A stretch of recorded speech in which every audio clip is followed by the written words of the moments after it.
I'm a broken home. I gave you all the bricks that I own and know. I'm letting go. I'm breaking these walls down, breaking these walls down. If you want adventure, then fly to home. But if you wanna travel, then go alone. Yeah, what's the point in us if I never know? Yeah, if you're gonna leave, I'ma let you go.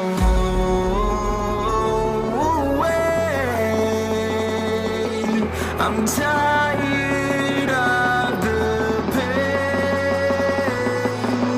Go away. I'm tired of yesterday.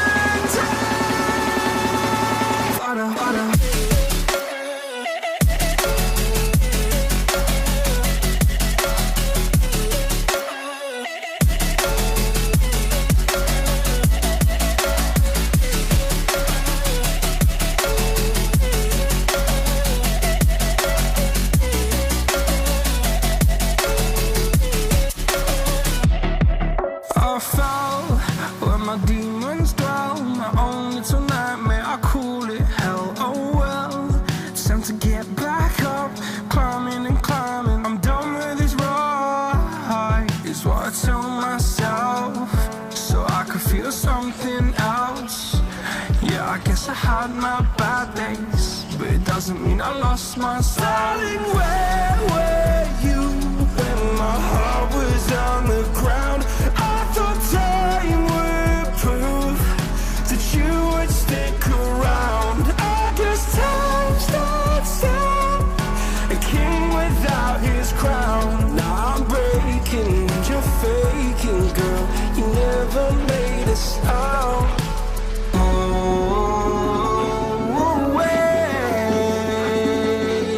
I'm tired of the pain. Go. The first fight was announced. Ruiz was written off right from the get-go. Many laughed at his physique. Some even decided not to tune in to watch the fight. But a small select few knew Ruiz was a formidable opponent. And after the upsets came to fruition, many fans came out to say that they themselves made the mistake in not doing their research on Ruiz. It's an honest mistake, but for Anthony Joshua, it was a costly one. There are hundreds of theories out there to justify Joshua's loss, and while some of them may merit legitimate reasoning, it's important to give Ruiz his credits for defying the odds. Hindsight is 20/20. Looking back, it's easy to see how Ruiz is one of the fastest heavyweight boxers in the sport right now. It's easy to see that Ruiz had a good case with the decision against Joseph Parker. It's easy to see that he is a former junior Olympic boxer. But the build-up to a fight is not as simple as this. So before we speculate on the rematch, let's go back to the build-up to see what contributed to Anthony Joshua's first professional loss. Joshua was originally scheduled to fight Jarrell Miller, but after he made claims that Joshua was on steroids in the press conferences, he later tested positive himself, and so therefore the fight was off. Joshua was in need of a replacement, and Andy Ruiz stepped up to the plate. All anyone saw was a small, chubby guy who stood no chance against the much more aesthetically impressive Joshua. Sure, we know now that that didn't matter when they fought, but remember, we have to see the build-up for how it was at the time. Joshua is a professional athlete. He knows that no opponent is ever to be overlooked, but what is expected from a boxer and what the boxer expects himself can be two very different things. Joshua can say he didn't overlook Ruiz, and he might not have in the sense of his preparation and training camp, but it's possible he had much lower expectations for Ruiz. Joshua admitted in interviews after the fight that he felt there wasn't much to gain from beating Ruiz, which tells us he didn't see himself beating an elite-level fighter. We saw a much different demeanor from Joshua in the lead-up to the fight, and he fell right into the nice guy persona of Andy Ruiz. It was probably difficult for Joshua to imagine that this happy-faced guy would go into the ring with an ultimate aim of taking his head off. And with that, Joshua let Ruiz hold his belts. Look at this picture. You can just tell that Joshua took the fight less seriously than he should have. One would go even as far to say that Joshua got civilized, something we heard from Rocky's trainer in Rocky III. Although it was a movie, it does speak a lot of sense. Contrastingly, when Ruiz was asked recently if he'd let Joshua hold his belts, he said hell no, he has to beat me first. These are mine. That's the mentality Joshua should have had in their first meeting. So to summarize the build-up, Joshua in his mind was definitely not expecting to get dropped in the ring. He knew Ruiz was a good opponent, but he wasn't expecting him to be on the same danger level such as Vladimir Klitschko, and therefore was more relaxed about the fight. Remember this, as we will refer back to it in a few minutes. Let's fast forward to fight night. Many felt Joshua seemed off, but he most likely just felt really relaxed, which falls right in line with what I just said. The fight began, and in the first 15 seconds, Ruiz had thrown 2 strong straight jabs to Joshua's body.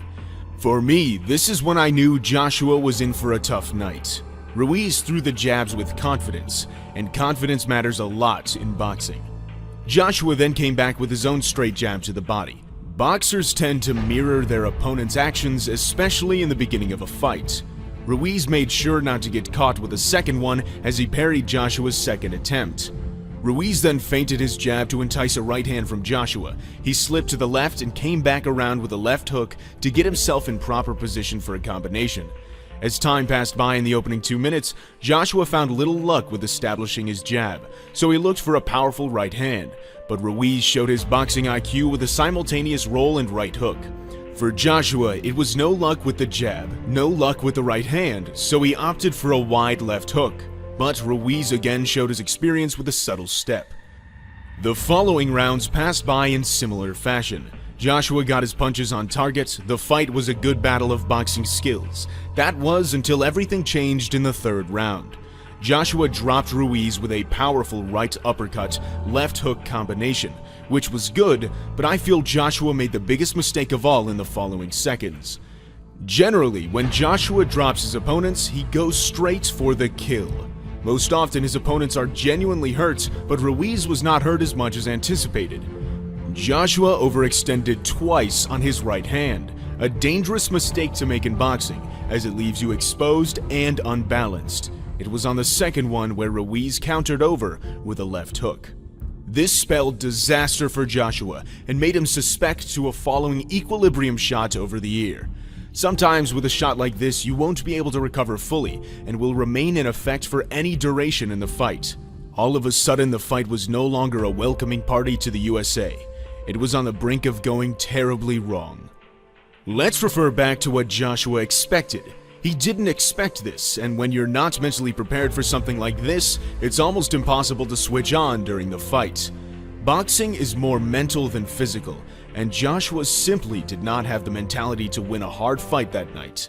This combined with the fact that he took a shot that would mess with his focus and balance for the night, it was almost impossible to see Joshua lasting 12 rounds. Don't mind actually winning the fight. Joshua didn't lose this fight with incorrect mental preparation, he lost with incorrect mental expectations. Joshua made the exact same mistake again in the 5th round when he caught Ruiz with a left hook. The left hook was a great shot. Joshua was the better boxer when he fought at this pace, but he ruins it by trying to knock him out thereafter. He always goes off balance when he throws the big right hand. A boxer is usually overextended when his head is out in front of his knee. In both subsequent right hands, his head was out way too far, putting him in a very vulnerable position. Hopefully, Joshua and his trainer noticed this mistake in the fight and used the training camp wisely to make sure this doesn't happen again. If Joshua hasn't learned, we'll see Ruiz capitalize on the same mistake again. Watch how Joshua boxed against Joseph Parker, center of the ring, right hand to the body, and he gets out of there straight away. This is the boxing of a boxer who is careful, and a sense of being careful can only come from expectations. Joshua lands a left hook. He doesn't rush in, he stays calm and remains composed. This is how he needs to box against Ruiz. Watch how he controls the distance with small stutter steps. He avoids 8 punches here just by being wary and careful with his footwork. Joshua must go back to boxing finesse to beat Ruiz. Both boxers respect each other's power. Joshua will need to break down Ruiz with an active guard and consistent jab. Ruiz's head movement is excellent, which allows him to set up good counters while also avoiding Joshua's advances. Joshua, in comparison, had very poor lateral movement. He was in most danger when he remained static. Joshua really only got caught when he stayed in the same position for too long without doing something. As the fight went on, especially after the knockdown, Joshua didn't throw many feints or jabs. He at times looked to load up on the big right hand, and in turn he invited attacks from Ruiz. Joshua needs to have a better ring presence against a boxer like Ruiz. Ring presence can be anything from the realm of confidence, feints, control, and positioning. Because Joshua boxed on the back foot, he found it very difficult to counter Ruiz. When Joshua changed the angle from the outside, he put himself in a difficult position to throw from. He will find it easier to box Ruiz if he keeps his position in the center of the ring for middle distance exchanges. In his fight against Parker, Joshua was always mobile, never stationary. Perhaps the difference in weight played a part to Joshua's stiffness in the Ruiz fight. Joshua weighed in at 247.5 pounds, but for Parker, he weighed in much lighter at 242 pounds. I'd like to see Joshua go back down to that area for the rematch. He boxes much better when he's more agile. Joshua is a destructive power puncher, sure, but he does have a good boxing foundation, and at heavyweight, the foundation plays a critical role. It's when he forgets his fundamentals, such as overextending. That's when he puts himself in harm's way. Joshua, for the most part, always landed the punches first. He was the one who boxed the better fight. It was only from Joshua's mistakes where Ruiz found his success. Joshua, even after the third knockdown, regained control. Watch Joshua land the left hook. He stays there waiting to be hit. Instead of getting his distance back to measure Ruiz with his lead hand like he did many times in the Parker fight, he stayed there and got caught with a barrage of Ruiz's punches. Even after this, he got back to landing his jab, but then he fell in with a right hand again and got knocked down for a final time. Ruiz boxed brilliantly. Kudos to him for proving all the haters wrong. He got knocked down, got back up, and made sure he walked out the winner that night. He displayed a great boxing IQ. He really wanted it, and he made it happen. That is a boxer who is champion-minded. Joshua made too many mistakes, and Ruiz reacted perfectly. The fight was actually a great fight between two great boxers. People give Joshua way too much of a hard time. There are many elements to a boxing match that most people don't notice. Joshua didn't get exposed, he simply got beat by the better boxer on the night. It's what happens in boxing. To win the rematch, Joshua needs to make major adjustments in how he approaches the fight. He needs to stamp his authority early. He needs to stay off the straight line. He needs to be careful with his actions. Ruiz will be a live dog in the rematch just like he was in the first fight. Ruiz needs to get in range behind Joshua's jab. His footwork and hand speed need to work in perfect motion. Ruiz's cue to attack will be an entering lapse in Joshua's focus. Jabbing to the body will drop Joshua's hands low, opening an attack for Ruiz upstairs. Joshua needs to remain calm when he lands a big shot. A constant and continuous output of clean punches will break down Ruiz much better than destructive combinations. Simple 1-2s are the keys to victory for Joshua. Ruiz beat Joshua once, he can do it again. But this time, he might have to do it differently.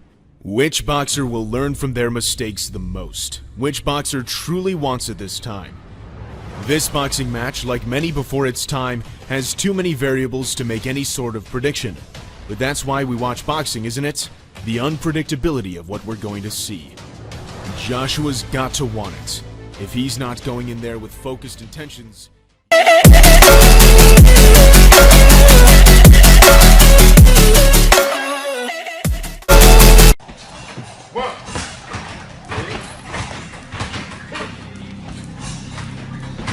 Well, we've got about 4 weeks, 5 weeks. So we're back in the gym again, putting in that work. The usual routine. There's nothing new except for this new merchandise.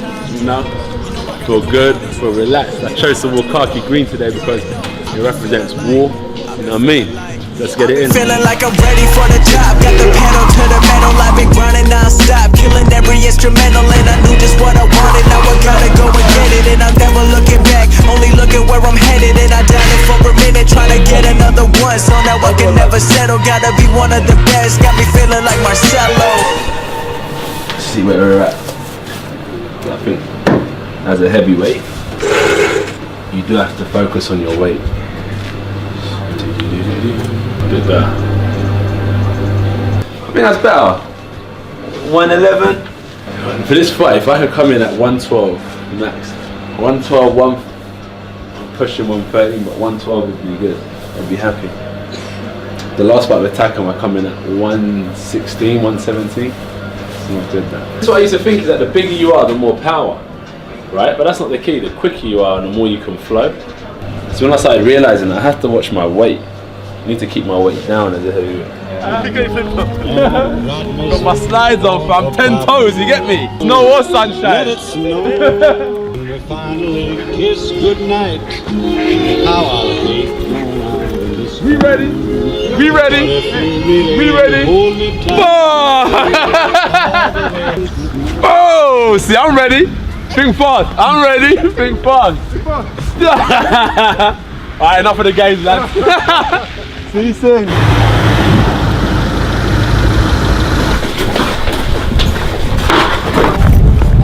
Morning. Morning.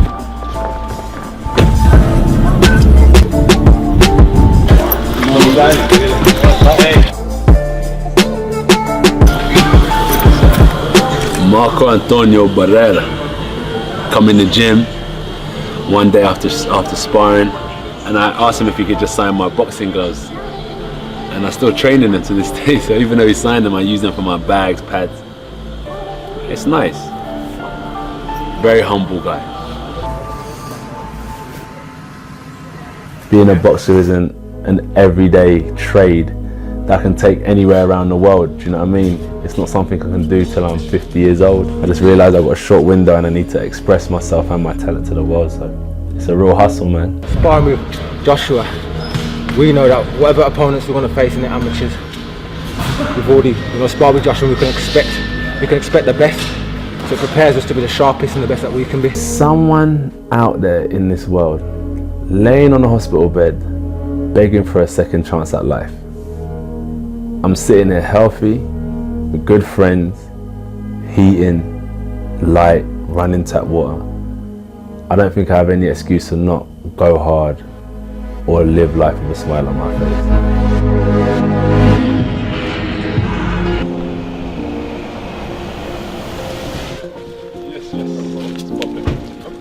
In less than a year, we've managed to secure 2 heavyweight championship fights, and it's phenomenal. I respect Parker for stepping up. I stepped up. We both agreed terms, no complication, no egos involved, and we got to fight together. I'm happy. It's an interesting fight for the public, for myself. That's why these opportunities I take with both hands, because they're great learning opportunities as well. Even though I am the current IBF, WBA, IBO heavyweight champion, remember Joseph Parker is the WBO heavyweight champion. So I put my mindset as a challenger, because I'm challenging for his belts to unify the division. So it's a great time in boxing and it's a great opportunity for me.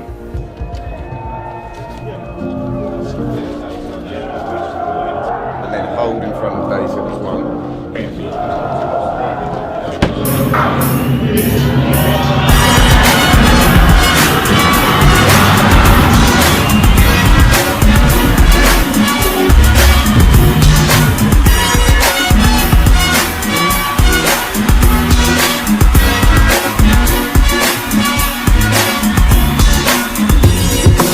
What I get pleasure of is helping others, and when I see them smiling, it helps me keep positive. So seeing others do well, seeing others happy helps me. So the people around, I keep positive people around me that smile and enjoy my success. So they want to lift me up because it makes them happy, and I want to lift them up because it makes me happy. So it's a great circle of positive energy that we all keep around us.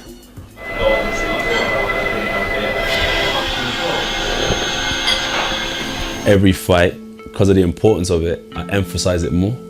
Because it's so important, these fights, I can't afford to make mistakes. That's why I'm pushing, I'm making sure technique, this, that, and so on and so forth, because the stakes are high. Mistakes have to be minimal. Thank you guys. It's a blessing upon another blessing to be here amongst great people, leading the same path. Different views, but we all have the same same front door, living in the same building, but we all have different views. And we break bread together, we eat together, and we love together. And hopefully we don't have to cry together. So enjoy the food.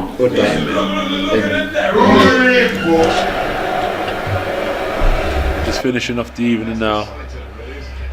Doing a bit of physio with Cena. It's a Thursday evening.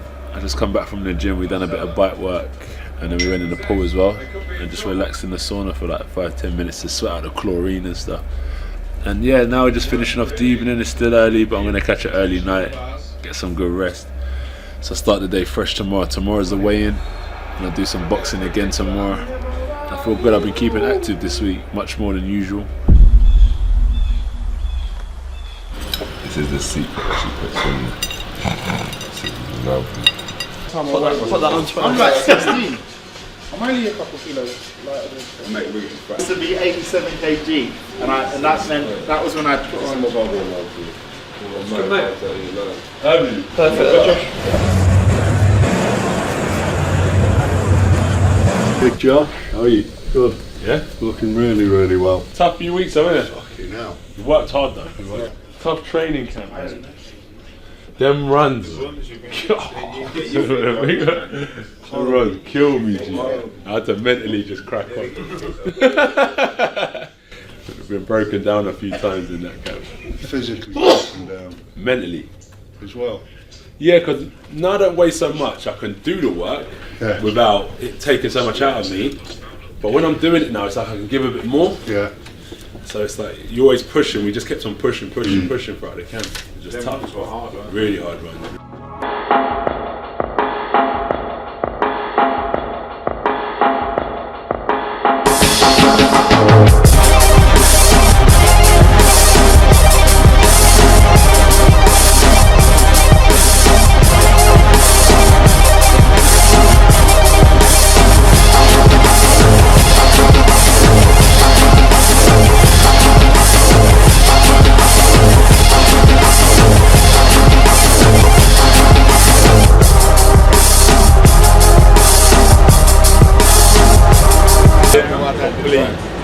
Might look light, but we heavy though.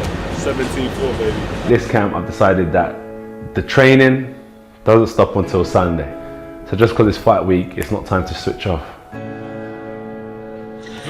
Lit light.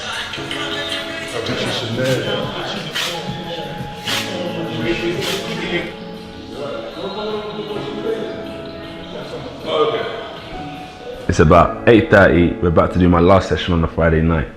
With the supporters, we always like to give time when we can. We've got a good format. I have to focus on the training at hand because it's the night before the big fight. But I do understand it's a great opportunity for people to kind of meet and get things signed. So I just pull them up and say, what do you think about coming in to watch a session? And sometimes it's funny because they're like, are you sure? Of course, man, come in. You know, we've got my security there, my trainers there. We've got a solid camp.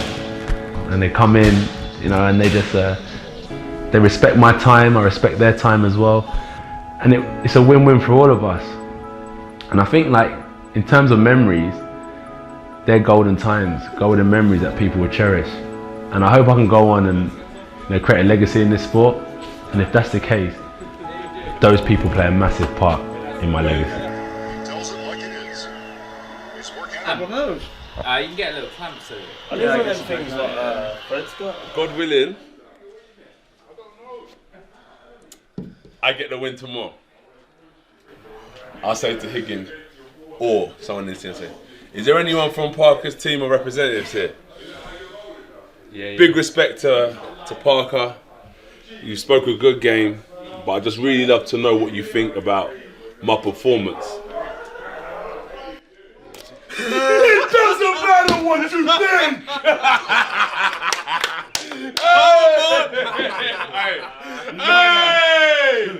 It doesn't matter what you think, jabroni. The rock says. I'll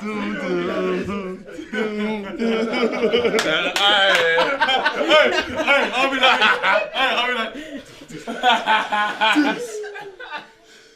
Nobody runs to the side.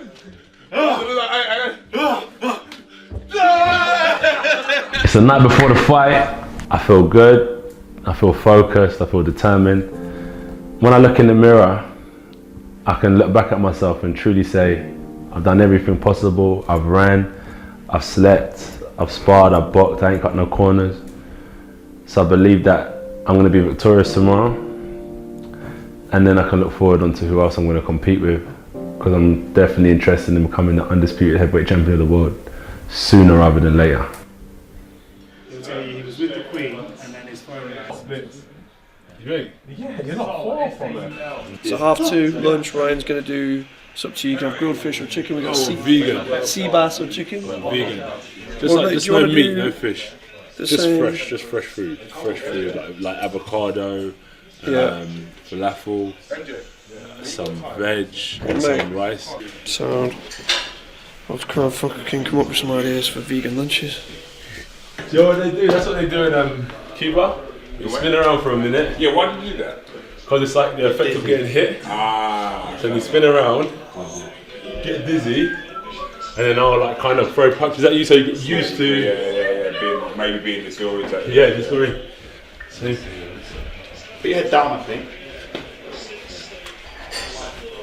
Jim counts to 10. 10, 9, 8, 7, 6, 5, 4, 3, 2, 1. Jeez! That's a weak jab, fam. Get on it. Oh yeah.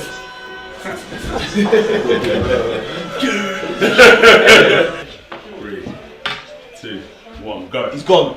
He's gone. He's gone. Look at this side. Wait, does it mash you up? That's gone. That's different. Defense. Now go to defense. Oh my god.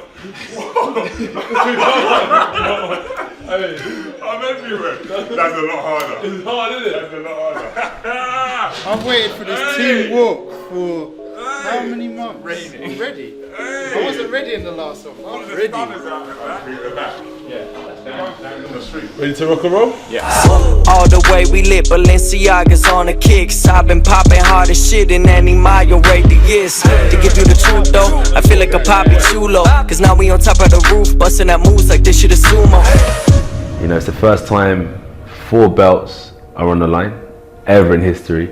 It's been 30 years since 2 undefeated fighters have come together and unified the division.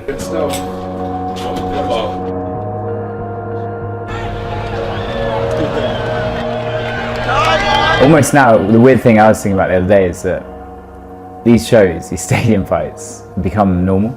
Like, the scale of it is normal for us.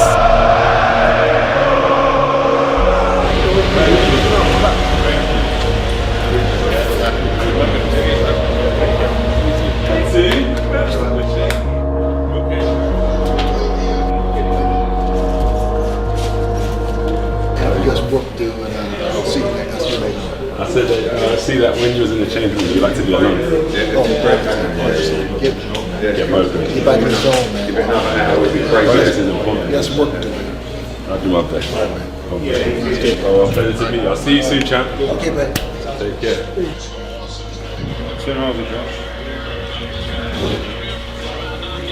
As a fight build-up's been happening, I tend to start watching a lot of the hype that's going on. So I said, scrap that. Let me start watching things that are going to benefit me. So I started watching Holyfield again. How he got around the ring, when he got tired, how he weathered the storm.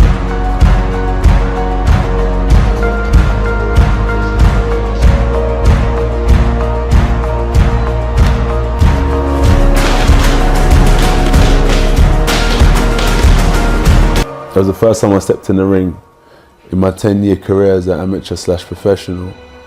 That I felt comfortable. The Taken fight was great and amazing, but this was on like another level, intensity, everything. The right hand can take you around the block, but a good jab will take you around the world. A jab, solid from Joshua. Someone's O has got to go. Joshua landed some nice looking, accurate punches here now. And this is where Joshua looks powerful. After connected push on the face of Anthony Joshua as he moved in. Here we go. Parker starts to unload here. Joshua went for it and now it's turning into a bomb He looks in control, but up close as he tries the uppercut. Nice re-established with the jab and a left hand, and that got through. And Parker has to take it. Joshua looks powerful and strong in the 10th round. Parker under pressure. Final round, most of Anthony Joshua now in a very handy lead. Joshua matching with a right hand. 10 to be. Respect for the two of them in the end. Anthony Joshua goes the distance for the first time in his professional life.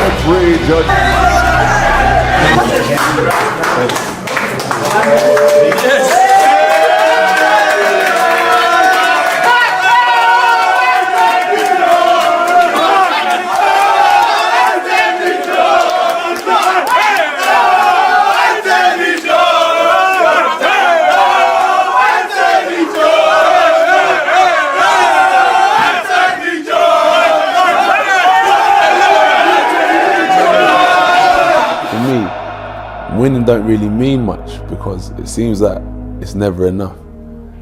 That's what people always ask me, how are you going to celebrate? And deep down in my heart of hearts, I feel like my celebration is to hustle harder.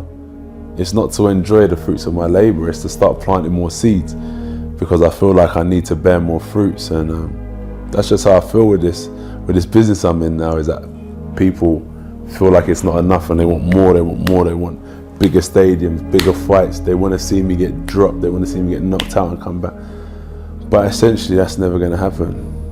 I won't get beat, I refuse to get beat because I have that hunger to improve and dedicate myself to the sport.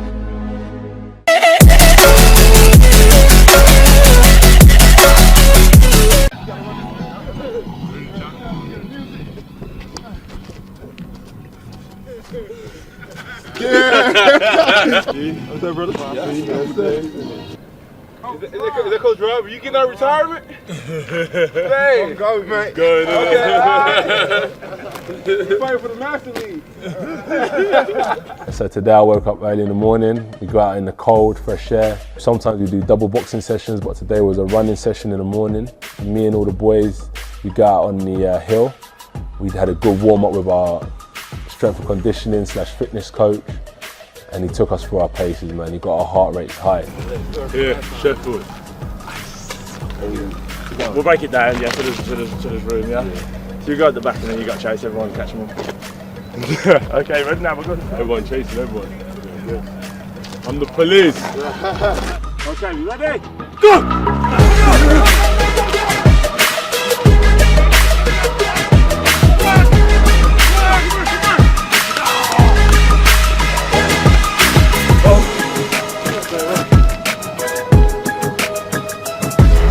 Can't keep it up though. You can. You can do it, champ. You can do it. This shit's rough. Look, a man in the stomach, jab to the eye. I stay so fly, understand TMT. AJBXNG to the fucking G.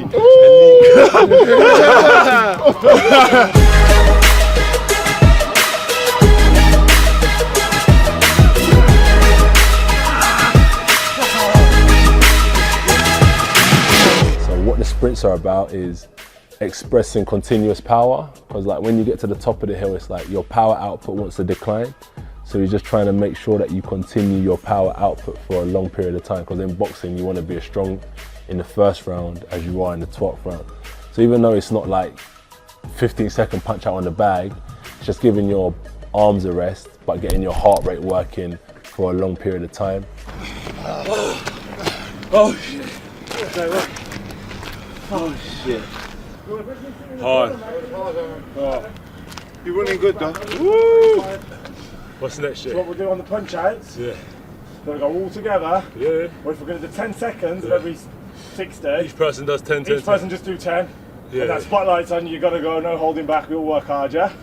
We'll do like... Everyone down for that? 6 rounds, yeah? Yeah. 60 seconds work, come on. Everyone up! Are you doing sitting down? Nah. What do you think? I don't give you a bit marker. 3, 2, 1, go! Everyone's hungry, everyone's working. America is the home of boxing, so it's good to bring the real heavyweights, real cruiserweights out here to kind of push me to my limits. These guys are phenomenal athletes and they're just as hungry as I am. We're all champions at heart. Belts don't mean nothing, belts come and go, but it's what here. that's what lasts for a lifetime, and we all walk as champions. So when we come together, that energy can't be denied. Do you know what I mean? As you've seen in the gym, it's a room full of championship energy, and it pushes us all on to kind of work beyond our limits. And that's what I say about boxing, is what you put in is what you're going to get out. Money, what I'm talking about. Great work, gents. Yes, sir. Hey, that's what we give this time, brother. What I'm talking about. Sprint, Sheffield, cold morning. Putting it in. Putting it in to get something out of it. You know what I'm saying? Putting it in to get something out of it. Mindset's calm, mindset's cool. Killer mindset. And that's what it's about. Ice cold, stay in the moment, stay disciplined. Just killer. I belong here. I deserve to be here. This ain't new to me. You know, everything we do is only for greatness. That's just how I'm going to approach my training camps moving forward. It's all an experience and it's all a process. Boxing is a sticky and a tricky game mentally. As I said, physically is one thing, but there's highs and lows with this. Do I want to do it? Am I good enough? Am I getting the opportunities I deserve? So many obstacles, but you've just got to tell yourself that you belong here and you belong at top level. And when you keep on telling yourself that, you'll soon find yourself in positions that are only for the greats, you know. So keep on pushing through barriers and you'll find yourself in a position like in a championship camp like this. This is why people are here, because they put themselves in this position.